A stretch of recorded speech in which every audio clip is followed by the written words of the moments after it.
Comment se déroule la campagne de commercialisation de la noix brute de cajou en Côte d'Ivoire? Quelle analyse du marché national et international du cajou? Les producteurs tirent-ils profit du prix plancher du kilogramme de la noix brute fixé à 275 francs CFA par le gouvernement? Que pensent les acheteurs et exportateurs des taxes liées à l'exportation? Autant de questions auxquelles nous tenterons d'apporter des éléments de réponse. Mesdames et messieurs, bonsoir et bienvenue dans votre émission de communication et de débat.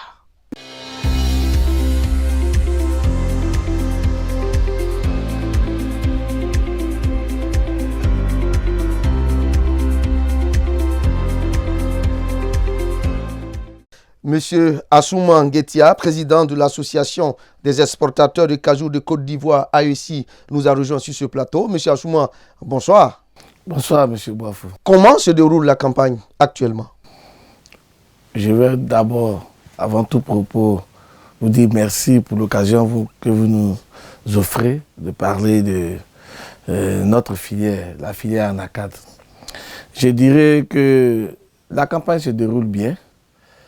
La campagne se déroule bien et des achats se font au bord champ tranquillement. Pour le moment, nous n'avons pas rencontré d'incident.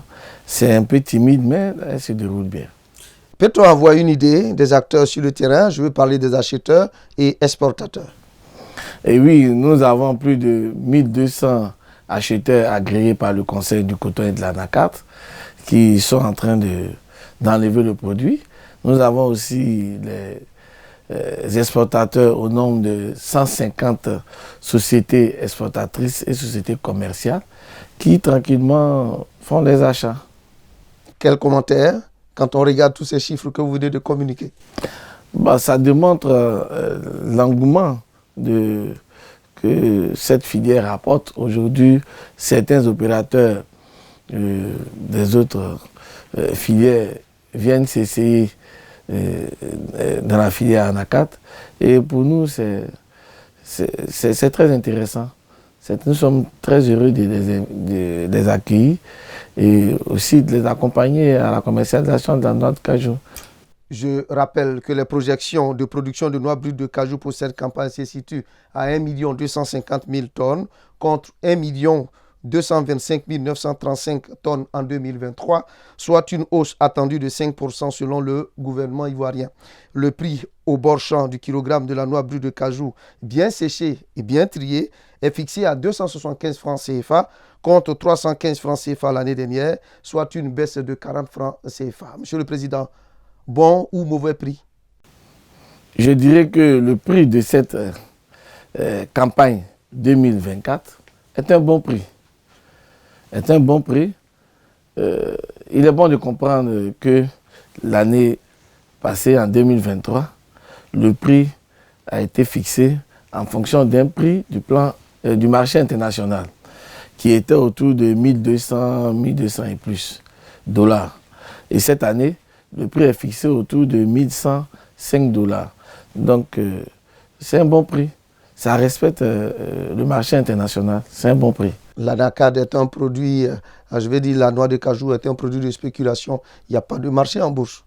Effectivement.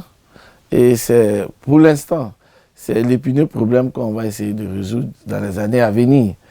Tant qu'il n'y a pas de bourse et que c'est un produit de spéculation, chacun va vouloir tirer le drap sur lui et contrôler le marché. Et donc, on y fait avec. Pour le moment, c'est le prix du marché international. C'est sur ce prix-là qu'a endossé le prix définitif de la noix. Les producteurs plaident pour une amélioration de ce prix, sinon une augmentation.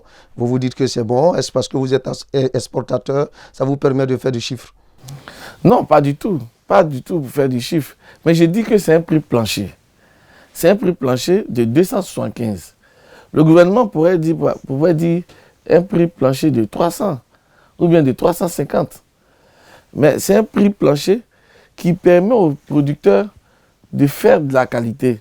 Et en fonction du produit qu'il proposera, il pourra vendre à 300 ou à 305 en fonction du marché. Si le marché évolue, c'est bien entendu que le prix va évoluer. Donc, c'est un prix qui respecte le marché et c'est à ce prix-là que les producteurs sont en train de céder le produit Au contraire, je dirais aux producteurs de ne pas faire de la rétention et de céder le produit maintenant pour pouvoir faire assez de bénéfices. S'ils en font, quelle est la conséquence? Et vous savez, c'est le marché international qui régule. Donc, si à un moment donné que le marché ne tient pas, peut-être les achats vont s'arrêter. Alors, s'il y a d'autres problèmes qui pourraient perturber la campagne en croix certains exportateurs, quand nous préparions cette émission, l'on parle des taxes élevées à l'exportation. Vous confirmez? Je confirme que ces taxes sont élevées. Pourquoi je dis que je confirme? Vous saviez, le 21 février dernier, le gouvernement a fixé le prix Bosch à 275. En fonction d'une matrice, nous avons signé des contrats. Et ces contrats que nous avons signés en fonction du prix nous permettaient, avec l'ancienne taxation, d'être positifs et compétitifs sur le marché. 4 jours après, nous apprenons qu'il y a une nouvelle taxation. Et cette nouvelle taxation, ne nous permet plus d'être compétitifs. J'allais dire même, in fine, ce sont des problèmes qu'on pourrait avoir au niveau des dénouements des contrats avec les acheteurs finaux. Monsieur Nguetia, donnez-nous un exemple. Je vais dire qu'avec le prix de 1100, avec lequel le prix a été fixé, et un prix de 275, c'est sûr que au moins l'exportateur pourra garantir les 17 francs comme bénéfice. Or, aujourd'hui, avec cette nouvelle taxation supérieure à 20 francs, déjà, on ne parlera plus de bénéfices. Aussi, il y a les charges bancaires qui peuvent s'alourdir parce qu'aujourd'hui, le dénouement des contrats est un véritable problème. Les échéances sont passées et, comme je l'ai dit, l'argent coûte très cher. Et tout ça sont des problèmes qui peuvent amener l'exportateur, quand il n'est pas bénéfique sur une commercialisation, d'arrêter tout simplement. Est-ce que vous êtes en train de dire qu'il y a risque à l'horizon? La campagne serait-elle menacée? Monsieur le Président, dites-le clairement. Je rappelle que vous suivez l'émission Tout dit sauf on donne des explications. On peut défendre des arguments, on peut tout dire, sauf porter atteinte à l'intégrité du territoire, sauf insulter. Je dirais que nous avons déjà dit que l'État doit avoir les taxes au rabais. Je ne peux pas dire qu'il y a un risque, mais il pourrait avoir un risque. Si rien n'est fait, il pourrait avoir un risque. Parce que c'est vrai, c'est le thème exportateur, mais en réalité, nous sommes tous des commerçants. Et nous achetons un produit pour pouvoir le vendre. Nous n'allons pas acheter un produit et puis aller vendre ce produit à perte. Mieux vaut ne pas faire l'activité. Donc je pense que l'État doit appeler les différents acteurs à une table de négociation pour trouver un problème pour que la campagne puisse suivre tranquillement son cours. Monsieur Nguetia, proposez au moins 2 solutions. J'ai dit que la première solution, bien entendu, c'est de diminuer les taxes.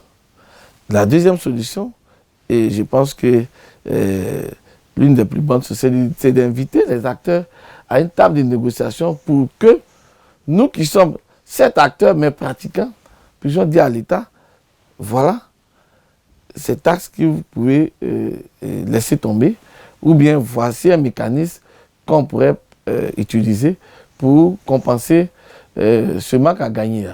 Donc je pense que c'est l'échange entre l'État et les acteurs qu'on pourra trouver la solution en fait. Ce n'est pas encore tard? Non, pas du tout. Ce n'est pas tard. Nous venons à peine de commencer. Et je peux dire que nous n'avons pas encore enlevé le maximum de produits. Et nous avons plus d'1,2 million tonnes. Aujourd'hui, je pense qu'on doit peut-être être autour de 300 000 tonnes. Il ne faudrait pas que les 900 ou 800 000 tonnes qui restent soient à risque. Voilà un peu pourquoi aujourd'hui nous pensons que l'État doit s'y mettre pour trouver rapidement des solutions à ces problèmes de taxes.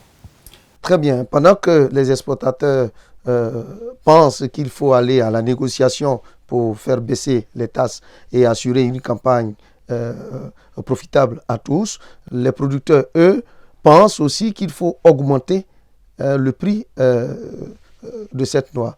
Vous regardez un peu la position de l'État? Oui, l'État, c'est vrai que les producteurs, eux, ils pensent toujours avoir un prix rémunérateur. Mais c'est le prix du marché. C'est le prix du marché. Et nous faisons l'effort de respecter le prix comment on appelle, le prix plancher. Et nous allons même au-delà du prix. Mais quoi qu'on dise, nous sommes tous tenus par le marché. Quelles sont vos préoccupations majeures? Nous, en tant qu'exportateurs, nous pensons que nous ne sommes pas assez défendus. Mais c'est nous qui payons tout le prix. C'est nous qui allons chercher les fonds pour enlever toute la production. C'est nous qui payons toutes les taxes. Mais avec les acheteurs finaux, nous ne sommes pas défendus. Je peux me permettre de dire que dans les dénouements des contrats, la quasi-totalité des exportateurs perdent beaucoup d'argent.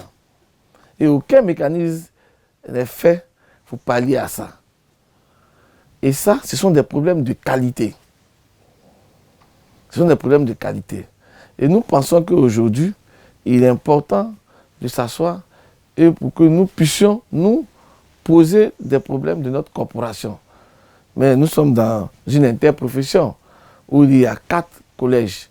Et c'est pour cela que j'ai dit que l'État, et j'en suis convaincu, que l'État nous invitera pour discuter des différents problèmes, pour trouver des solutions à court, moyen et long terme. Mesdames et messieurs, merci de nous avoir suivis. Nous recevions sur notre plateau M.